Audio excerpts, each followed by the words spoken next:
Hola Diego, ¿qué estás haciendo? Hola Álvaro, ¿qué tal? Pues nada, aquí me has pillado trabajando un poquito, mirando los requerimientos para una RFP de inteligencia artificial que nos acaba de llegar. Muy ¿Y bien, tú qué tal? parece interesante. Sí, sí, no está mal. Es lo que toca ahora en estos días que nos vienen. La inteligencia artificial está en todo. Genial, pues enseguida empezamos la entrevista. Muchas gracias Diego por estos minutos que nos Nada, a concedes ti. y quería empezar preguntándote era, y ahora explicamos ese cambio de tiempo verbal, Núbica. Vale, pues a ver, Núbica era una consultora, una compañía que creamos entre tres personas y que estaba muy enfocada en el ámbito de la consultoría de Salesforce, sobre todo naciendo con el espíritu de, uno, ser una boutique muy especializada, con realmente talento de valor, que fuéramos capaces de añadir aquello que pues muchas veces por tamaño otro tipo de empresas no podían dar, y sobre todo con un trato a la gente y a los equipos humanos pues muy diferente. Eso es un poco Núbica. Fue un proyecto que duró 8 años y medio, hasta que, bueno, ahora hablaremos un poco de la situación actual, y que, oye, fue bastante bien. Llegamos a escalar a 100, 120 personas y creo que fue pues, oye, un caso de éxito bastante interesante del que estoy muy orgulloso. Más o menos, ¿en qué año empezasteis esto de Núbica? Empezamos en 2014. ¿Y, 2014. y cómo os metisteis ahí? ¿Por qué empezasteis en consultoría de software empresarial? Bueno, fue un poco una evolución natural de lo que veníamos haciendo. Por hacerlo rápido, en mi caso yo empecé con Salesforce en 2011, trabajando en Estados Unidos, en San Francisco, para una empresa allí. Me volví, te haces freelance, empiezas a conocer gente, empiezas a conseguir clientes, te das cuenta de que tú solo ya no llegas y además necesitas pues, otra especialización de gente, arquitectos, desarrolladores y demás. Y hablando pues con José, con Ángel, que tú también los conoces y demás, decidimos que el siguiente paso era darle un poquito de estructura, empezar a contratar gente y a buscar todo de una forma pues un poquito más organizada y no cada uno por nuestra cuenta para luego juntar manos y ya está. Y de ahí nació Núbica. Era un momento en el que Salesforce estaba despegando, era relativamente sencillo porque no había especialización aquí en el mercado español, y nos lanzamos a la piscina. ¿Y qué tal fueron los inicios? Bien, a ver, fueron aparte de ilusionantes, como es lógico, fue relativamente sencillo por lo que te decía, porque Salesforce estaba despegando y era fácil relativamente encontrar clientes, y clientes además buenos, ¿no? Y porque ya veníamos con una base de clientes que nos permitía tener una mínima bolsa económica para poder afrontar los primeros retos, ¿no? Pues la oficina, los ordenadores, pues un poquito de actividad comercial, contratar a algunos chicos jóvenes para empezar a formarles y tener un equipo. Pero bueno, yo lo definiría sobre todo como ilusionante. O sea, montar una empresa cuando has trabajado prácticamente de becario junior en empresas y has sido un par de años freelance, pues es un reto a nivel conocimiento y a nivel diferente a todo lo que te has enfrentado antes, oye, que hay que asumir, y es complicado, pero bueno, se hizo bien. Al principio, hace unos minutos, has dicho un dato que me ha dejado impresionado. Llegasteis a ciento y pico empleados. Sí, Empezasteis de tres sí, tres socios personas, sí. y llegasteis a ciento y pico. Sí. ¿Cómo eso no da vértigo? Sí, sí. Yo creo que cuando estás un poco en la cresta de la ola no te das cuenta, porque al final, pues oye, vas creciendo y lo ves todo bien. El problema luego que cuanto más rápido creces, pues la caída, si te viene un bache, pues ahí es donde te pegas el golpe y te puede dar un poquito más de vértigo. Yo creo que nosotros lo hicimos también de una forma bastante natural. Es verdad que nos pilló la época COVID, que todos sabemos que a nivel de transformación en empresas y demás, pues fue un boost, fue un acelerador bastante importante, pero yo creo que conseguimos crear la estructura, sobre todo humana, lo suficientemente potente como para sentir que se podía crecer de una forma, digamos que sencilla. Teníamos el respaldo de Salesforce, teníamos el respaldo de de otra gente, que eso también quieras que no ayuda, te consiguen clientes, proyectos y demás. Y bueno, yo creo que el vértigo no es tanto el escalarlo, sino el estabilizarlo. Porque ahí sí que te das cuenta cuando el mercado se tambalea, oye, pues la caja, que te empiezan a faltar cosas, que te agobias, te estresas, ¿y ahora qué hacemos? Y ahí es donde yo creo que entra un poco el vértigo de verdad, cuando tienes que tomar las decisiones que son más complicadas. Porque en el mundo de la consultoría o la implantación de software empresarial, la calidad de implantación de los proyectos es crítica. Sí. No es lo mismo cuando sois un grupo reducido que cuando creces y tan rápidamente hasta 100 y pico personas. ¿Cómo te garantizabas que la calidad de los proyectos fuera adecuada? A ver, aquí lo fundamental para mí son las personas. Es decir, tienes que tener un equipo en el que tú puedas irte a dormir tranquilo y sabes que las cosas van bien. Y en ese sentido yo creo que nosotros, no sé por qué, pero siempre hemos tenido ese buen ojo para contratar a la gente. Tuvimos mucha suerte con los primeros empleados que contratamos, más allá de los socios y demás, que nos ayudaron muchísimo. Los primeros 10, 15, 20 fueron de una calidad en un porcentaje altísimo brutal. Y eso nos ayudó mucho.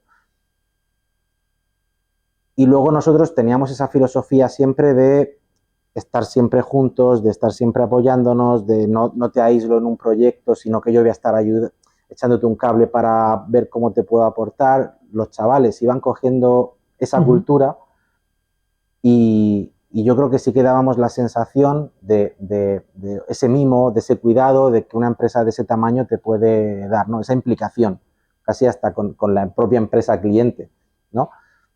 Y en ese sentido, ya te digo, yo para mí la clave es tener un equipo humano que te respalde en ese punto, porque es crítico. Piensa que están las empresas apostando casi por ti, porque no tienes una marca, no tienes un respaldo como puede tener una gran multinacional que al final pues protege muchas cosas. Y en ese sentido, ya te digo, esa cercanía, ese cuidado personal del equipo para que aporte esa involucración, esa formación. Tienes que hacer a los chicos, hacer ver cómo funciona ese mundo empresarial de los proyectos de Salesforce y demás. Es crítico. Y en una empresa que crece tanto en un tiempo relativamente corto, ¿cuáles son los principales retos? Buena pregunta. A ver, el principal reto es controlar mucho la inversión, porque al final este tipo de empresas, las consultoras, dependen de las personas. No hay un producto, no hay nada detrás. Es producción, hora hombre y proyecto. Y claro, si no eres capaz de acompasar esas variables de crecimiento con proyectos activos y demás, pues te puedes llevar sustos importantes. Y eso no es fácil, porque implica muchas veces tener que tomar decisiones sobre gente que te importa mucho, con la que estás 10, 12 horas al día trabajando y que seguramente no se lo merecen, que no son fáciles. Y yo creo que a nadie le gusta. Yo creo que la principal dificultad es esa. Una vez que yo siempre digo que al final cuando tú estás escalando una empresa no es algo lineal, son escaleras. Entonces tú llegas a un punto, te estabilizas y das el salto. Y así vas dando saltitos. Es verdad que cuando nosotros nos pilló la época COVID, que ahí no es que fuera lineal, es que fue exponencial. Entonces en un año pasamos de ser 30 a ser 80, 90. O sea, era una barbaridad. Nosotros hacíamos onboardings de 4 o 5 personas a la semana. Qué locura. Entonces era una locura. Y claro, cuando eso se estabiliza, el detectar cuándo tienes que pararlo, cómo tienes que pararlo, cómo sigues construyendo tu cartera de clientes en base a lo que ya tienes. Ya no tienes que buscar el proyecto de 20.000 euros, tienes que buscar el de 100.000. Eso implica ir a otras empresas, implica tener estructura, tienes que meterte en un equipo comercial propio, tienes que meterte en un equipo de talento para fichar todo esto que te estoy diciendo. necesitas administración, porque ya las nóminas, los impuestos. Controlar todo eso y darle forma no es fácil, no es fácil. Hay un punto ahí crítico de 30, 40, 50 personas a, yo te diría, 200, 250, donde ahí sí te da un poquito de vértigo, porque empiezas a necesitar de todo y mucho dinero para montar todo eso. Mira, hay otras empresas u otros empresarios que me dicen, oye, yo intento mantenerme por debajo de 50 personas por las implicaciones legales que tiene en España. Sí. ¿A ti te afectó? ¿Te dio miedo pasar de menos de 50 personas a más de 50 por cuestiones legales o obligaciones? No. Es verdad que se nota, porque empiezas a pagar otras cosas, empiezas a...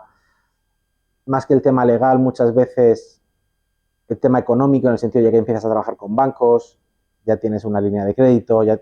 Me preocupaban más ese tipo de cosas que realmente el tema legal. No, eso no fue un factor para mí determinante. A lo mejor es porque nuestro sector es más sencillo, no tienes tanta regulación a lo mejor como pues una fábrica o otro tipo de industria, pero no fue el tema legal un problema en ese sentido. Muy bien, y llegó un momento en que vendéis la empresa. Entonces, un poco, ¿por qué la vendiste y cómo fue el proceso de la venta?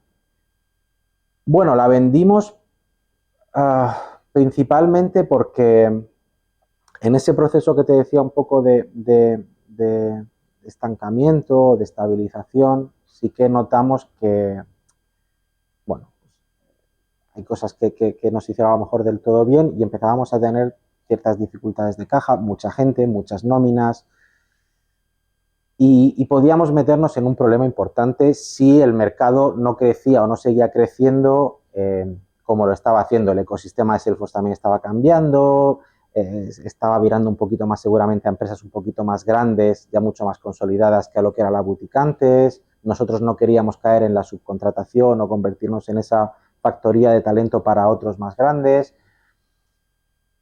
Y se nos fue juntando un poco todo y dijimos, ostras, antes de tener un problema, yo creo que es mejor, oye, dar el paso, ha sido una aventura de 8 o 9 años, vamos a embarcarnos en algo un poquito más grande que nos dé las posibilidades a donde nosotros no podemos llegar de forma autónoma. Y bueno, así fue. 8 o 9 años empujando una empresa que comienzas de cero, sí, que llegáis a 100 y pico empleados, que tú lo has dicho, 100 y pico nóminas. ¿Cuál ha sido la motivación para empujar durante 8 años una empresa? El equipo. O sea, yo creo que todo lo que hemos hecho nosotros ha sido siempre por y para generar algo que la gente que trabajaba con nosotros sintiera como único, como algo especial, ¿no? Nosotros siempre decíamos que éramos como una familia. Y creo que sigue siendo así, incluso porque muchos lógicamente continúan. Al final, cuando tú estás viendo que la gente se está dejando la vida por tu sueño, tú tienes una responsabilidad para con ellos que es difícil de explicar, más allá de, evidentemente, la satisfacción personal de decir, joder, es que hace 3 años era un freelance y ahora mira lo que soy. Y voy aquí a la Castellana, a Salesforce, y me reconocen, y voy a no sé dónde, y oye, pues Diego, tal, no sé. Que siempre da gusto, ¿no? Pero sobre todo, para mí, el equipo, 100%. O sea, y si no tiras la toalla antes, muchas veces, para mí, es por ello. Yo no soy una persona especialmente ambiciosa en cuanto a objetivos tremendos, pero sí que tenía esa sensación de que yo iba a trabajar y quería ver a mi gente contenta, a mi gente feliz. Y cuando ves que eso lo consigues y que además ellos mismos hablan bien de la empresa y, ¿sabes? Y muchos me lo decían, joder, es que hablan mal de Núbica, al final el entorno de Salesforce es muy endogámico, ¿no? Hablan mal de Núbica y yo me enfado, porque joder, es mi... Y sentían el proyecto como suyo, eso te da una motivación y un chute de adrenalina que es difícil de explicar. Y esa fue un poco, yo creo que siempre la gran motivación y la gran pena cuando se vendió, o gran miedo, te diría, por ese miedo a que se pueda romper, ¿no? Eso que has creado, ese vínculo, esa pequeña familia que has creado, ¿eh? No tan pequeña, depende cómo lo mires, ¿no? Pero sí, fue sobre todo la gente, el equipo. Ahora sois parte de una gran multinacional tecnológica. tú eres directivo de esa multinacional. ¿Cuáles son las grandes diferencias que encuentras entre ser director de una empresa en la que eres además propietario y ser un directivo en una gran multinacional? Las diferencias son todas. Todas las que te puedas imaginar, todo es diferente. A ver, pues empezando por las más obvias, que aunque seas directivo o lo que sea, ahora ya reportas no a uno, reportas a mucha gente. Es sobre todo la realidad de que tienes que consensuar, tienes que hablar, tienes que negociar cualquier decisión que sale de ciertos ámbitos, cuando antes, como siempre digo, pues en una cena con una cerveza, los 4 directores de Núbica nos tomábamos las decisiones que teníamos que tomar, nos poníamos de acuerdo y ya está. Y aquí no. Aquí ya no es tan fácil. No, espérate, que escalo, que digo, que pienso, que es que piensa que si te lo aplico a tu departamento se lo tengo que aplicar al otro, esto lleva temas legales, esto la parte financiera, que si la pilla en él, que si esto te lo toca, esto tú no puedes hacerlo, no es tu responsabilidad. Todo eso cuesta porque estás acostumbrado a tomar la decisión y que al final la última palabra siempre la tengas tú. Entonces, eso es un cambio que culturalmente aceptarlo duele y aún me sigue costando. Muchas veces haces cosas que dices, pues vamos a hacer así, y de repente me llega alguien, no, Diego, que esto no, por aquí no, digo, ostras. Pero también tendrá otras ventajas trabajar. Sí, hombre, sí. O sea, a ver, la multinacional lo bueno que te da para mí es, tienes un nivel de escalado que una empresa pequeñita es muy difícil que lo consiga, un nivel relacional. Aquí hablas de mundial. Al final mi día a día es reuniones evidentemente con España, pero Portugal, Francia, Latinoamérica, México. Y eso yo creo que también enriquece mucho. Y sobre todo las posibilidades de crecer y de aprender. Aquí ves cosas que no serías capaz de ver en Núbica, en la anterior empresa, nunca. Yo siempre lo digo, el primer proyecto... O sea, nosotros nuestro budget en Núbica de facturación, hablo de facturación, no de venta, el último año, pues no sé si fueron 4 millones, 4 y pico, el primer contrato que firmamos aquí, primero, fue 1,5 millones. Entonces dices tú, ostras, si esto no lo he firmado en la otra empresa en la vida, pero no estaba ni cerca. Y aquí es el primero, pum, toma. Y ves 300, 500, 800, tal, proyecto en 7 países, implantación mundial, requieres de 50 personas con 4 idiomas, tal. Oye, pues mola, está guay. Entonces yo creo que ese tipo de aprendizaje y ese tipo de carrera, una multinacional te lo da. Aparte, evidentemente, de que no es lo mismo acostarte el 25 del mes pensando en, bueno, tengo que cerrar la P&L, los números arriba, abajo, tal, que decir, ostras, que tengo que pagar 100 nóminas. Y como no entre cierto dinero no las pagas y el banco que te persigue, ese estrés es bastante diferente. Se trabaja lo mismo o más, pero a nivel de estrés es muy... Y una última pregunta. ¿Volverás a tener una empresa?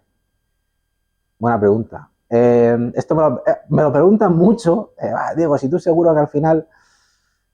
A ver, yo creo que todos los que hemos pasado por eso vivimos ese gusanillo de volver a montar otra cosa. Y en el fondo nunca terminas de desprenderte, en el sentido de, pues oye, ahora estoy aquí y evidentemente mi trabajo es este, pero ya estás pensando en, oye, pues vamos a comprar un pisito para invertir. O pues ahora por ejemplo estoy con el tema de criptomoneda, explorando un poquito a ver qué se puede hacer. O mira, pues podríamos hacer esto con la IA porque creo que puede ser interesante. Siempre tienes ese gusanillo por ahí rondándote la cabeza. Pero es verdad que no sé, o sea, siéndote completamente honesto, no sé si lo haré como actividad principal o como algo secundario por tener siempre esa vidilla, ¿no? Esa sensación de, joder, estoy creando algo. También es verdad que aquí yo creo que los que somos o hemos sido emprendedores, esa mentalidad la tenemos en nuestro día a día. Y es verdad que aquí, aunque es de una forma diferente, siempre intentas dar ese punto de vista un poco disruptivo de decir, joder, vamos a pensar un poquito diferente. Vale que somos muy grandes, vale que las cosas están muy definidas, que los procesos, que los pero vamos a pensar un poco diferente. Y muchas veces con eso, a mí por lo menos en este momento, que tampoco hace tanto que la hemos vendido, a mí ya me vale. Te había dicho que era la última pregunta, pero es que has sacado un tema muy interesante. Por lo que estás diciendo, deduzco, ¿se puede ser empresario o emprendedor dentro de una gran multinacional? Yo creo que hasta cierto punto sí. O sea, creo que lo que pasa es que volvemos un poco a lo de antes. Tienes que entender cuál es tu ámbito y hasta dónde puedes llegar.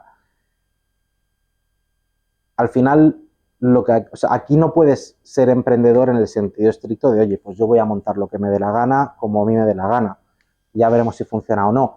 Pero sí que realmente puedes intentar habilitar mecanismos, fórmulas, conversaciones para que ciertas cosas pasen o por lo menos, oye, aportar tu punto de vista, ¿no?